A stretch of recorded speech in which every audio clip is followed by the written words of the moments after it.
Halo, Assalamualaikum. Bertemu lagi dengan saya di materi mengenai rapat daya pada gelombang datar untuk medium bukan udara. Pada saat kita mengirimkan gelombang dari satu titik ke titik lain, besaran yang seringkali kita perhitungkan adalah besarnya daya yang diterima. Untuk itu, video kali ini akan membahas cara menghitung daya pada gelombang datar. Selamat menyaksikan. Pada saat kita berbicara mengenai daya, maka kita akan berbicara mengenai vektor pointing, di mana vektor pointing itu isinya adalah vektor P sama dengan E cross H, di mana P itu menyatakan rapat daya sesaat dari gelombang elektromagnetik yang satuannya adalah watt per meter kuadrat. Jika medan listrik maupun medan magnet merupakan suatu besaran yang berubah-ubah terhadap waktu, otomatis rapat daya sesaat juga akan berubah-ubah terhadap waktu. Dan untuk E dan H yang berbentuk sinusoidal, maka rapat daya sesaat pun akan berbentuk gelombang sinusoidal seperti yang kita lihat pada gambar.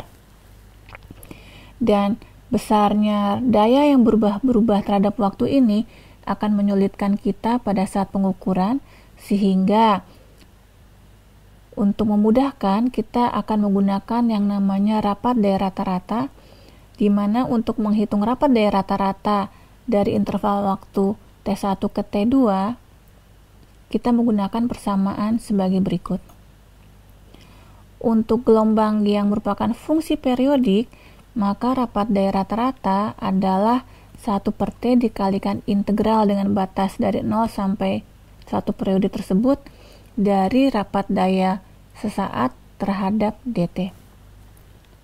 Mari sekarang kita lihat besarnya rapat daya sesaat pada udara.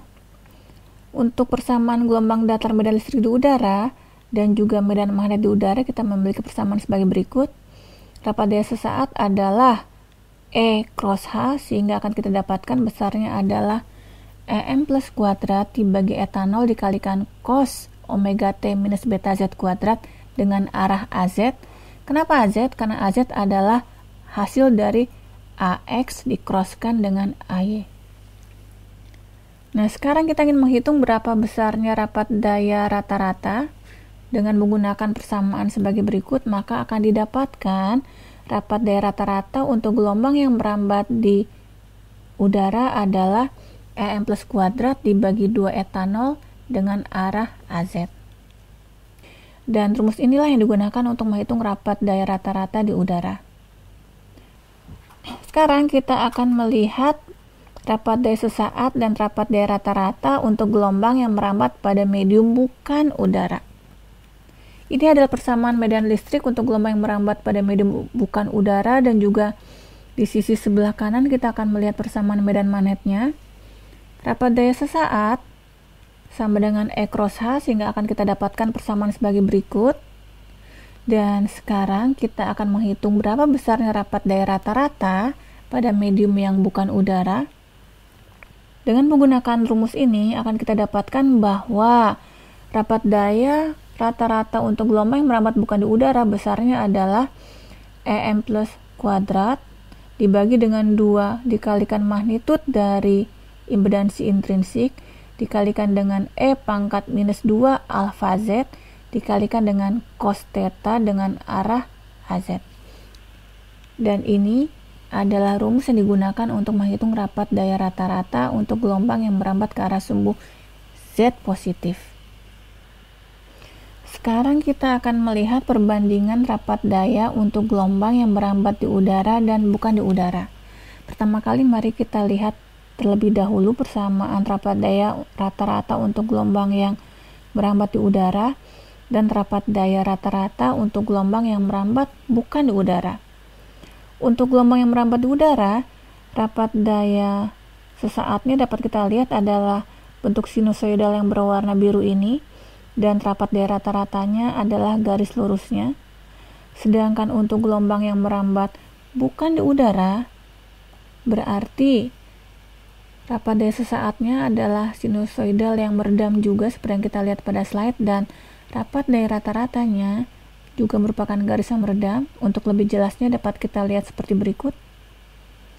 Di sini harus kita lihat bahwa Perbedaan mendasar untuk persamaan menghitung rapat daya rata-rata terletak di bagian redaman dan juga di bagian cos theta, di mana kita harus ingat bahwa theta di sini adalah beda fasa antara medan listrik dan medan magnet. Selanjutnya, kita akan melihat cara lain untuk menghitung besarnya rapat daya pada gelombang elektromagnetik. Persamaan medan listrik bentuk real time dapat dinyatakan sebagai berikut, dan persamaan medan magnet bentuk real time juga kita dapat nyatakan sebagai real dari fasor dari H dikalikan E pangkat J omega T. Dengan menggunakan definisi bahwa fasor merupakan bilangan kompleks, maka fasor dari E dapat dinyatakan dengan ER ditambah JEI, E yang real ditambah JE imajiner. Begitu pula fasor dari H karena merupakan bilangan kompleks dapat dinyatakan dengan HR ditambah JHI, sehingga E yang real time dapat kita tuliskan sebagai real dari ER ditambah JEI dikalikan E pangkat J omega T dengan arah AX. Begitu pula dengan fasor dari H dapat kita nyatakan seperti yang kita lihat pada slide. Kemudian kita lakukan substitusi di mana E pangkat J omega T sama dengan cos omega T dikurangi J sin omega T, maka akan kita dapatkan bahwa E yang real time sama dengan ER dikalikan cos omega T dikurangi EI kalikan sin omega T dengan arah AX, dan H yang real time bentuknya menjadi seperti yang kita lihat pada slide. Kemudian kita hitung rapat daya sesaat di mana P sama dengan E cross H, dan kemudian kita hitung rapat daya rata-rata. Dari perhitungan akan didapatkan bahwa rapat daya rata-rata adalah setengah dikalikan ER dikalikan HR ditambah EI dikalikan HI. Jadi selain menghitung rapat daya rata-rata seperti yang ditampilkan di slide sebelumnya, kita dapat menghitung rapat daya rata-rata dengan menggunakan rumus yang berwarna merah seperti yang kita lihat pada slide. Selain itu, untuk menghitung rapat daya rata-rata, kita juga bisa menggunakan persamaan di mana rapat daya rata-rata sama dengan setengah dikalikan dengan nilai real dari E dikroskan dengan H konjugat, di mana fasor dari E dapat kita nyatakan dengan ER plus JEI, dan fasor dari H dapat kita nyatakan dengan HR plus JHI. Dengan melakukan substitusi terhadap fasor dari E dan fasor dari H, kita akan mendapatkan persamaan sebagai berikut. Dengan melakukan pengalian antara bagian fasor dari E dengan fasor dari H, akan kita dapatkan bentuk sebagai berikut. Dan untuk menghitung rapat daya rata-rata, hanya kita ambil nilai realnya saja, sehingga akan kita dapatkan bahwa rapat daya rata-rata adalah setengah dikalikan ER dikalikan HR ditambah EI dikalikan HI, dan nilai ini sama dengan yang telah kita peroleh di slide sebelumnya. Untuk itu, kita pun dapat menghitung rapat daya rata-rata dengan menggunakan rumus ini, atau setengah dikalikan nilai real dari E cross H konjugat. Dari video tadi, kita telah menyaksikan berbagai persamaan yang digunakan untuk menghitung rapat daya dari gelombang datar yang merambat di udara maupun bukan di udara. Video ini merupakan video terakhir di minggu ini dan merupakan akhir dari bab 3. Di minggu depan, kita akan masuk ke bab 4 dengan bahasan mengenai medan statis. Terima kasih atas perhatiannya dan sampai jumpa minggu depan.